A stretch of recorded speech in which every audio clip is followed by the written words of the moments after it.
c1450, Jack Cade, sometimes called John Mortimer, wrote a manifesto, got 10 points in it, calling for lots of changes.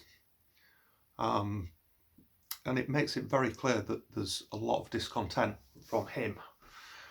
And that manifesto was spread around Kent and adjoining sort of parts of the country, so it spreads out through the southeast, and it was very well received.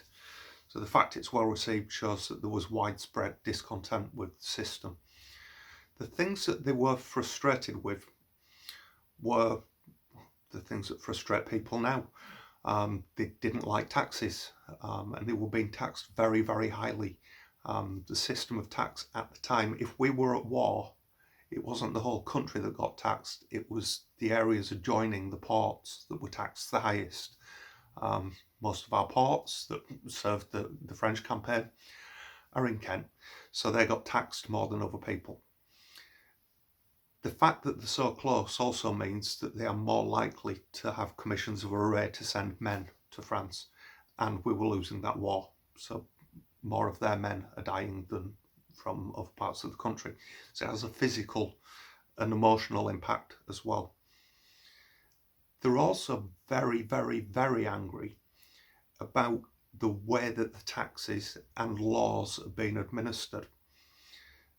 There's a charge of the King's advisors, in particular the Duke of Suffolk, being very corrupt.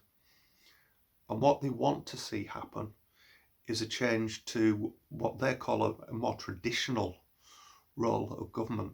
They want true royal princes involved. The problem there is that the true royal prince that wasn't involved was Richard, Duke of York. So them saying this leads to accusations later down the line that he may have been involved in stirring up the trouble. The depth of feeling was such that there were thousands upon thousands of people joined.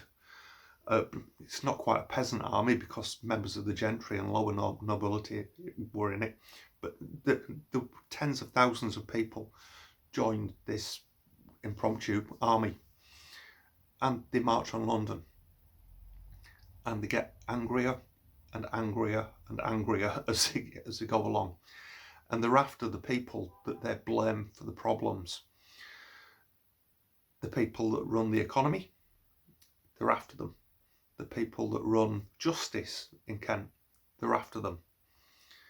The people that are mismanaging affairs in France, they're after them.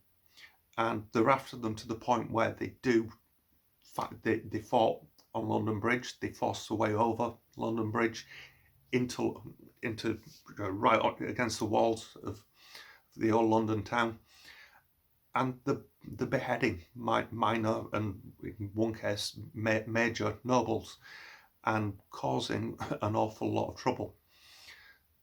It's the biggest uprising since what's popularly known as the Peasants' Revolt.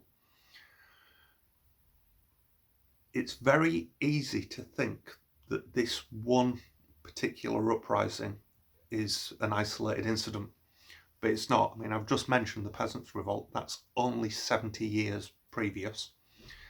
Those problems hadn't gone away. There were revolt after revolt after revolt on a small scale. Cade's revolt wasn't even the first revolt of 1450. There'd been another one in January of 1450. A man called Thomas Chain had started that. That was also in Kent. So the level of discontent is getting very, very high. It's not just Kent either. There are problems around the country. There are problems in the southwest in particular, and in the north. All of these issues need dealing with on a regional basis and on a national basis. And it's down to the King and his council in particular to deal with that, because they're the ones who can stamp authority on the barons.